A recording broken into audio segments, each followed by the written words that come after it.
This content could be distressing, so viewer discretion is advised.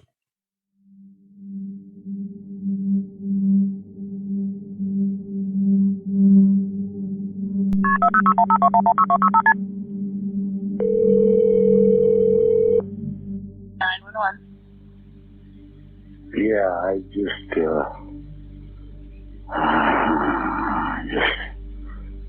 Do you need medical aid or committed police? the father's worst You what? sin.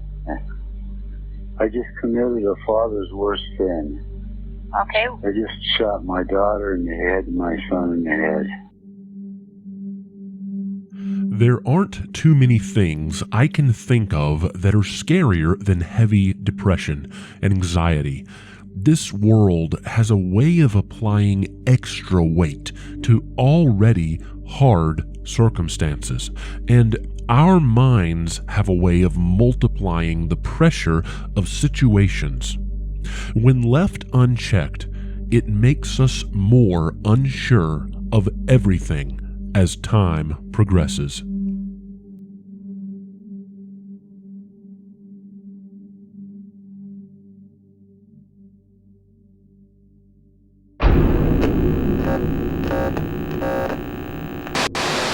Hi, I'm Hallow. Welcome to Freaky What. I love telling stories about mysteries, crime, paranormal, and anything else I think is freaky. I really appreciate you watching, and if you enjoy this channel, I hope you'll subscribe and watch my other stories. Now, let's get to it.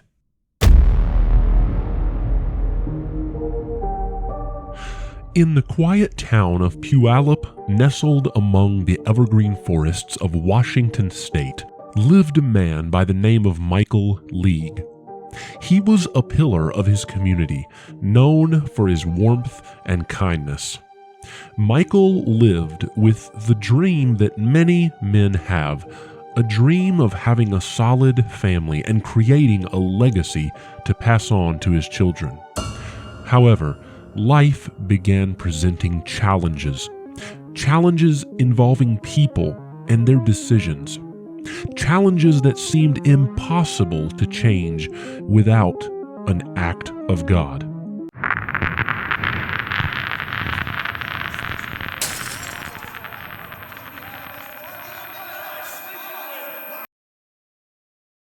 Behind the curtains of his picturesque home, and after the doors were closed to the outside world, a storm began brewing within his family and, worst of all, in Michael's mind. Michael had two children who had a seemingly solid upbringing. Like most teens, they had other influences that led them into mischief. However, the holds of alcohol, drugs, and depression became overwhelming and caused Michael's children to move back into his home as adults, along with his two grandchildren.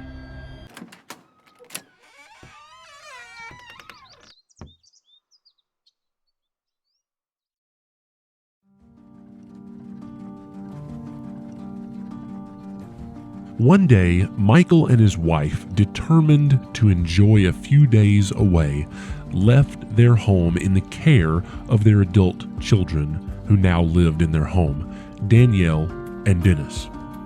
They left on good terms and planned to come home refreshed and ready to face the challenges with a new perspective. Little did they know, upon their return, they would be met with chaos. When Michael and his wife arrived home from their trip and entered their home, they were met with paraphernalia, a huge mess, obvious signs of abuse, and two adult children who badly needed supervision.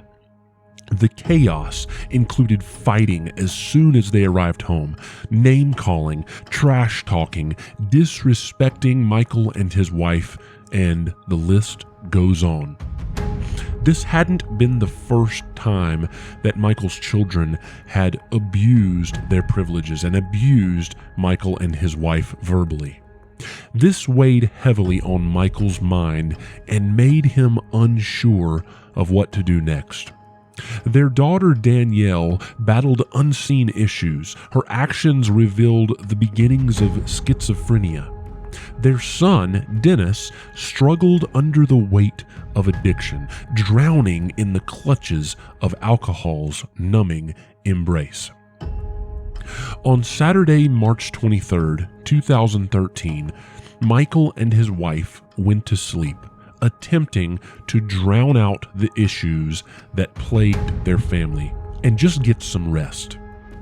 It had been a long day of battling two once normal adult children that now felt like a lifelong challenge of stress and aggression.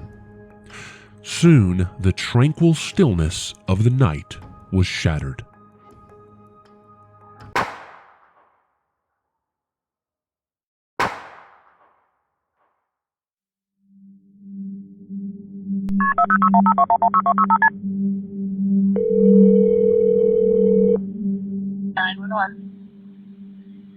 Yeah, I just Do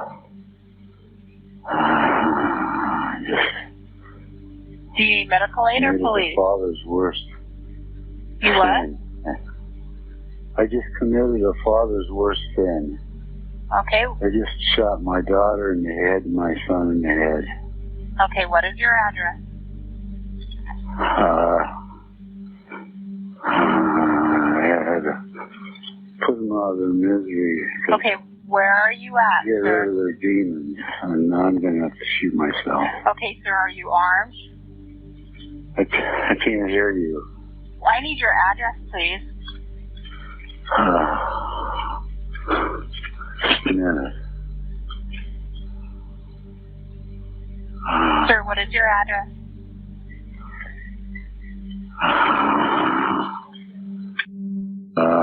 Can you hear me?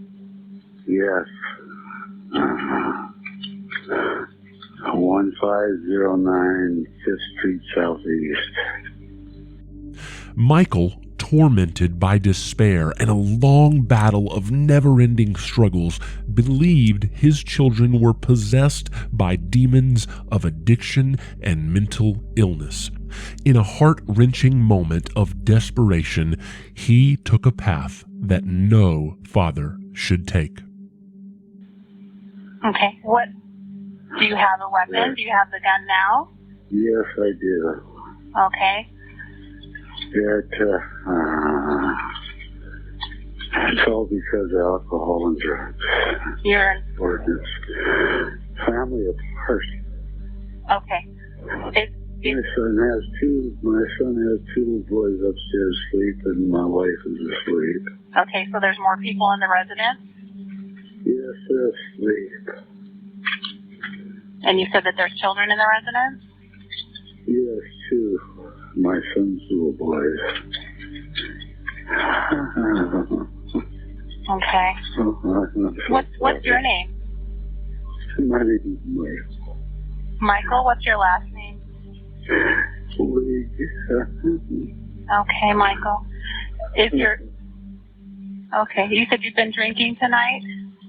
No, not me. My wife and I had a good marriage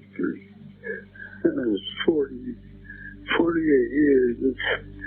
Our kids and our grandkids, the older grandkids, are the ones been doing the drugs and the drinking. Okay. Oh my God. As the world slept, Michael made a devastating choice. With a heavy heart and a .22 caliber pistol in hand, he silenced the demons he thought plagued his children. He entered his daughter's bedroom, covered her head with a pillow, and shot her. He then went downstairs where his son was asleep on the couch, covered his head with the same pillow, and shot him.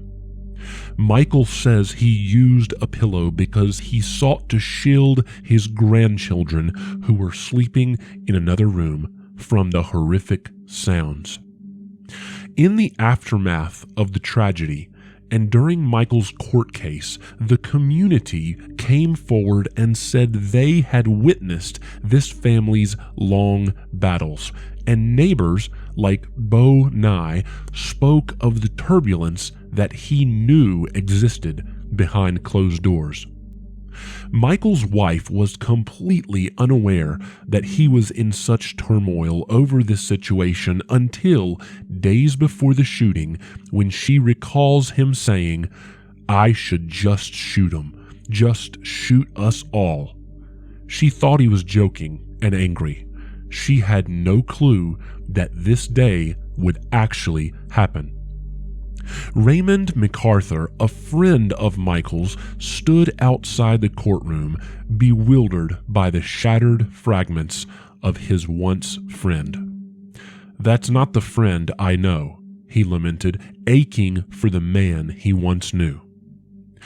During the trial, Michael's close friends and family members spoke on his behalf, telling the judge that he had endured years of abuse and had paid for both his son and daughter to go to drug and alcohol rehabilitation treatment numerous times, but they always returned to drug use and the abuse of their parents. Michael pleaded guilty to 2 counts of second-degree murder and said to the judge, "I cry for my children, my wife. I have asked my son Dennis and my daughter Danielle to forgive me, asked my wife to forgive me, my family, and I feel at peace with that now, sir." Michael League was sentenced to 5 years for each murder, to be served concurrently. This is a reminder that battles often rage silently behind closed doors, and seeking help is not a sign of weakness, but of bravery.